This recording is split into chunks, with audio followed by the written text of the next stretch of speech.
வெற்று அறிக்கையை கொடுத்து திமுக ஆட்சிக்கு வந்ததாக ஈரோடு கிழக்கு தொகுதி இடைத்தேர்தல் பரப்புரையில் சீமான் குற்றம் சாட்டியிருக்கிறார். ஈரோடு கிழக்கு தொகுதி இடைத்தேர்தலில் நாம் தமிழர் கட்சி தரப்பில் போட்டியிடக்கூடிய சீதாலட்சுமியை ஆதரித்து அக்கட்சியின் தலைமை ஒருங்கிணைப்பாளர் சீமான் இரண்டாவது நாளாக பிரச்சாரம் மேற்கொண்டார். காளை சிலை, மரப்பாலம் உள்ளிட்ட பகுதிகளில் பிரச்சாரத்தில் ஈடுபட்ட சீமான், நீண்ட காலமாக அடிமைகளாக வாழ்கிறோம் என தெரியாமலேயே தமிழ் தேசிய மக்கள் அடிமைகளாக இருப்பதாக தெரிவித்தார். மாநிலத்தின் நிலக்கரி, மீத்தேன், ஈத்தேன் என அனைத்திலும் பங்கு கொடுப்பவர்களால் காவிரியில் ஒரு சொட்டு நீரை திரும்ப பெற முடியவில்லை என்றார். ஏழை எளிய மாணவர்களின் மருத்துவ கனவுகளை சிதைத்த நீட் தேர்வை கொண்டு வந்தது காங்கிரஸ் என தெரிவித்த சீமான், காங்கிரசுடன் கூட்டணியில் இருந்து நீட்டை ஆதரித்தது திமுக என்றார். மேலும் நீட் தேர்வை ரத்து செய்ய ரகசிய திட்டம் வைத்திருப்பதாக கூறி ஆட்சியை பிடித்துவிட்டு தற்போது இந்தியா கூட்டணி ஆட்சிக்கு வந்தால் நீட் தேர்வு ரத்து செய்யப்படும் என திமுக நாடகம் ஆடுவதாக சீமான் தெரிவித்தார்.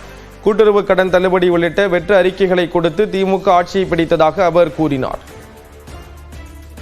இந்த ஆட்சியாளர்களின் சிறப்பு, பொங்கலுக்கு 1000 ரூபாய் குடும்ப அட்டைக்கு அமைச்சர் சொல்றார், 1000 ரூபாய் கொடுத்திருக்கீங்களே 2 நாள் திருப்பி எங்ககிட்ட வந்துடும், அந்த நம்பிக்கையில தான் கொடுத்தோம்ங்கிறார்.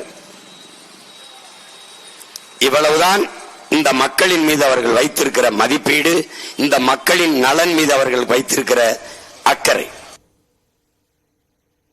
நெம்மேலி அருகே பெட்ரோல் ஊற்றி கொலை செய்யப்பட்ட இளைஞரின் உடல் குடும்பத்தாரிடம் ஒப்படைக்கப்பட்ட நிலையில் அவரது சொந்த ஊரில் முன்னெச்சரிக்கையாக 200க்கும் மேற்பட்ட காவலர்கள் குவிக்கப்பட்டுள்ளனர். கடந்த வாரத்தில் நெம்மேலி அடுத்த திருமால்பூர் பொங்கல் விழாவின் போது இரு தரப்பினரிடையே ஏற்பட்ட மோதலில் தமிழரசன், விஜய் கணபதி ஆகியோர் மீது பிரேம் மற்றும் சில இளைஞர்கள் பெட்ரோல் ஊற்றி எரித்ததாக கூறப்படுகிறது. பலத்த தீக்காயமடைந்த இருவரும் சென்னை கீழ்ப்பாக்கம் அரசு மருத்துவமனையில் சிகிச்சை பெற்று வந்த நிலையில் கடந்த 22ஆம் தேதி தமிழரசன் உயிரிழந்தார்.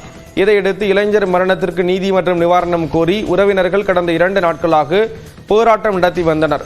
அவர்களோடு அமைச்சர் காந்தி பேச்சுவார்த்தை நடத்தியதை அடுத்து 3ஆம் நாள் நடைபெறவிருந்த போராட்டம் கைவிடப்பட்டது.